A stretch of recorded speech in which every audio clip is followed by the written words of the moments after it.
Hello ladies, I thought I would show you today how to color an orange. I've got my colors set out here. I've got YR00, Y35, Y38, YR16, and YR68. Now whenever you're coloring something with Copics, you need to indicate, or coloring with any medium for that matter, you need to indicate where your sun is going to be coming from in order to help you get your shadows correctly.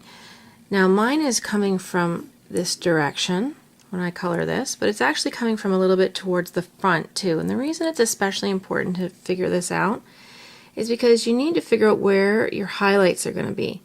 Now the highlight on this one is going to be about here, and then here it's going to be right about here. It might be a little bit hidden by the leaf, but you want it to be in roughly the same area of the circle. So there's my circle, and here's my highlight. Here's my circle, and my highlight will be in roughly the same spot on the other orange. So I'm going to start by coloring with my lightest color, and this will take a bit of time because you want to make sure you color in circles and get it evenly coated. Okay. When you get to the edges, you can go along it, not necessarily with circular shapes, but you should fill the rest in with circles. And yeah, because I'm hurrying to do this on video, I might end up going outside the lines a little. Sorry about that.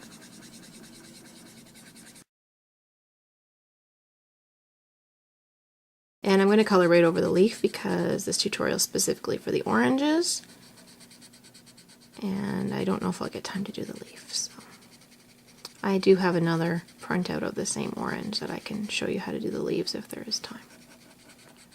And I'll just swap out the images I have. See how it's kind of streaky still? You want to keep filling that in until you've got it all covered. Now incidentally, my name is not Autumn, it's Rebecca. This is just a scrap piece of paper that I found somewhere. So just ignore that.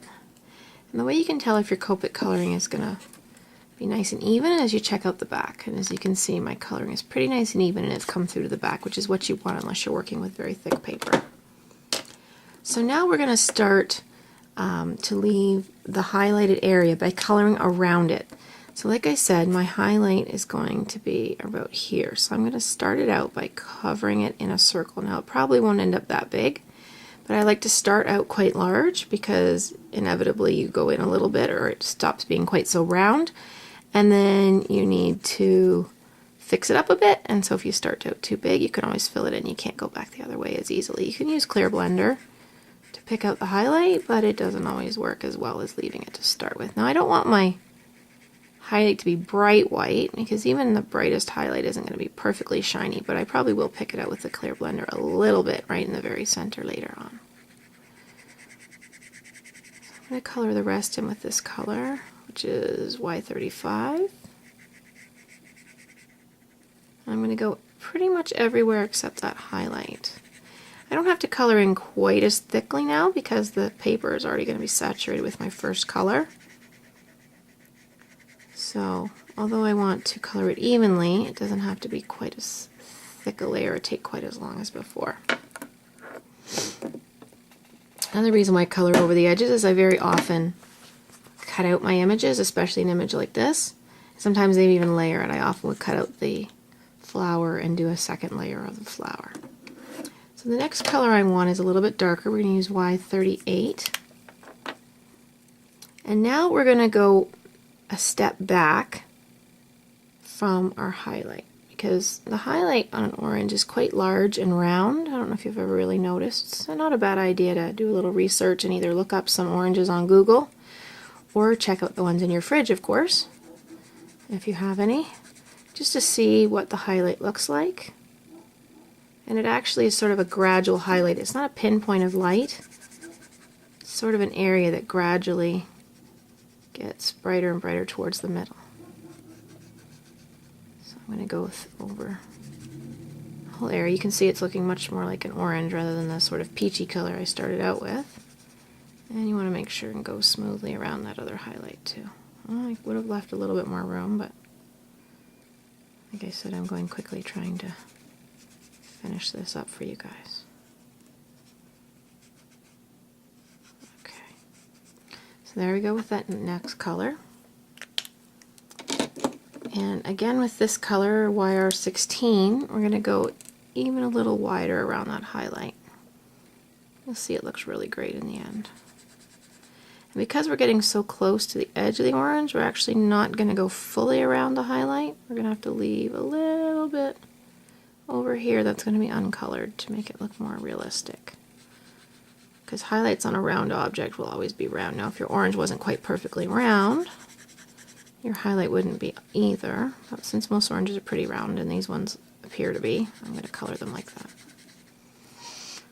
I'm going to get right up under the leaves there. In fact, there's a little tiny bit up there I should probably get. And I'm going to go even wider around my highlight on this part of the orange this time. It doesn't look too tidy, but it doesn't really have to be because you're going to smooth it out later. Okay, continue to color in the rest of the orange. Okay. And go around the edge there. Okay, here's our last color. And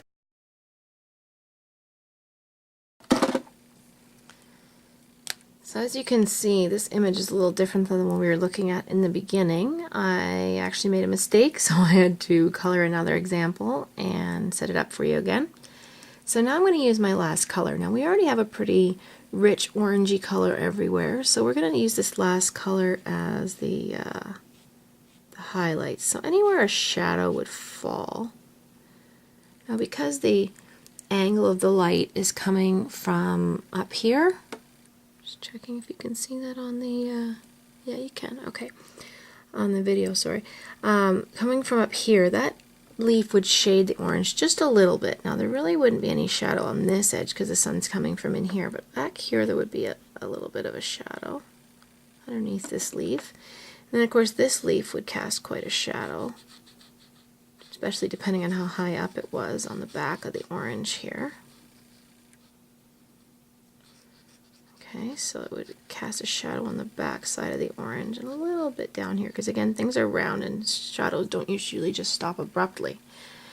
Now because again the light's coming from over here, the bottom is going to have some shadow associated with it, so we're going to join that up there. In here would probably have a bit of shadow, and again under here underneath would have a bit of a shadow. And this little dimple would have a shadow too, and we've already covered it on that one. Okay. Now if your light were coming from this angle over here, you'd actually also have a shadow between the oranges like this, but because the sun is shining in, we're only going to just have a little one. Just because the rounded part of the orange comes around and there'll still be a little bit of a dark side where they meet. And again, you want your shadow to be rounded because your orange is rounded. Okay, now basically we're going to go back through the layers. I'm just going to put my markers all back up here again. We're going to go back through the layers, and we don't need the darkest anymore, but we want to smooth in those shadows, and we also want to smooth in around our highlight. So I'm just going to do a little tiny circular coloring to help blend in. Now the fact that my colors are fairly close in value actually helps a lot too. You see this one ends in a 6 and this one ends in an 8. That means that there's only a 2 number difference in color, and that actually makes them easier to blend. If you try and blend, say for instance a number ending in 2 with a number ending in 8, it's much harder. So we're going to come along here and blend that in there too. Okay, and all along here.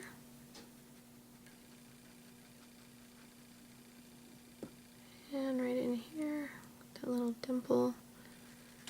And anytime you see that the line is still fairly harsh, you're going to want to go over it again until it's smooth. Now up here, it will actually be a little bit of a stronger line, only because the highlight ends kind of where the shadow begins.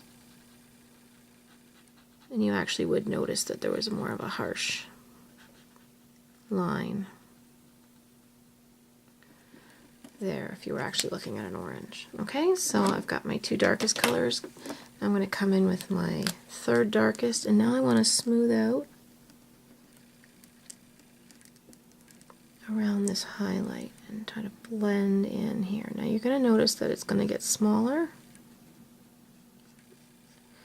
The highlight will get smaller as you color, so just make sure you don't go in too deep, but you do want to smooth out those lines because it's kind of looks like rings right now and you don't want it to stay like that.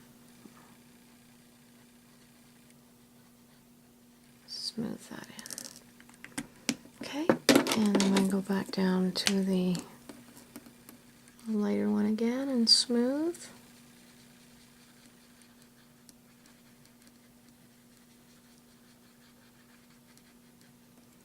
And again over here.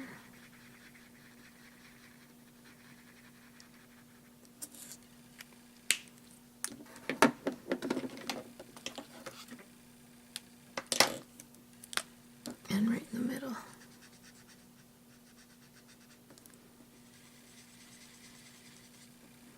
Now I noticed when I blended these that sometimes I still got some rings, and you can see it actually looks less blended now than before, which I don't know why it does that, but anyways. You just keep working it until it blends in, and sometimes you have to feather it out, color out and in around it.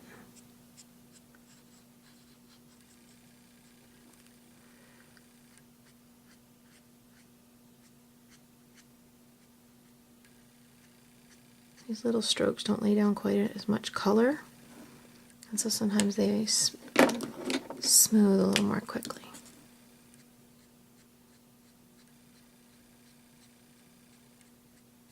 There's many different techniques to achieve the same look in some cases. And sometimes you do have to come back in with the lighter ones.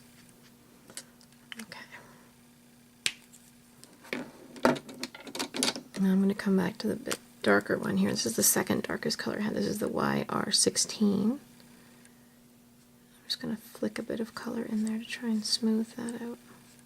Oranges really are quite smooth in their color gradient around their highlights, so you want to try and replicate that as best you can.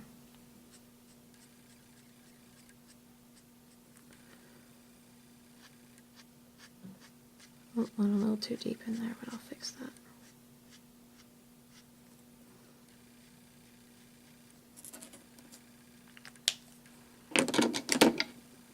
It's definitely starting to look better.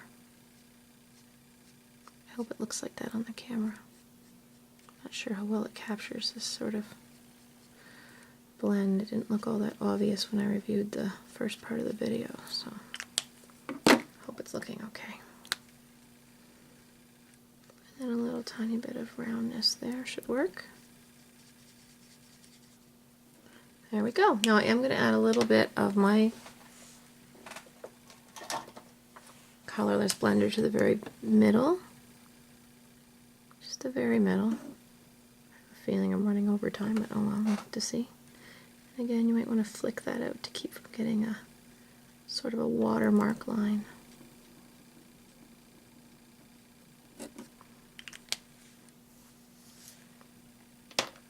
And the last thing you want to do, and this will help your blend look smoother too, I'm not sure why it does this, but it does, is you want to take your colorless blender, can you see that in the camera? There we go. And your old rag of some kind. I prefer the terry one because all these little dots give you nice texture. And you're going to want to squirt a little bit on there. You don't want it too wet. I wrap that part around the very tip of my finger, and then you're going to dab on the orange, and that'll give it the look of all those little dimples that oranges have. And you'll see it start to develop, and you want to do this before you do your leaves.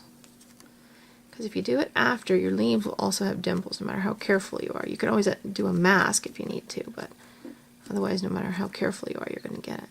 So now you can see that you start having the look, more look of a real orange. Now I think I added a little more than I might have preferred, but at least you get the idea. And that's how to color oranges. I hope you enjoyed my tutorial. Thank you for watching.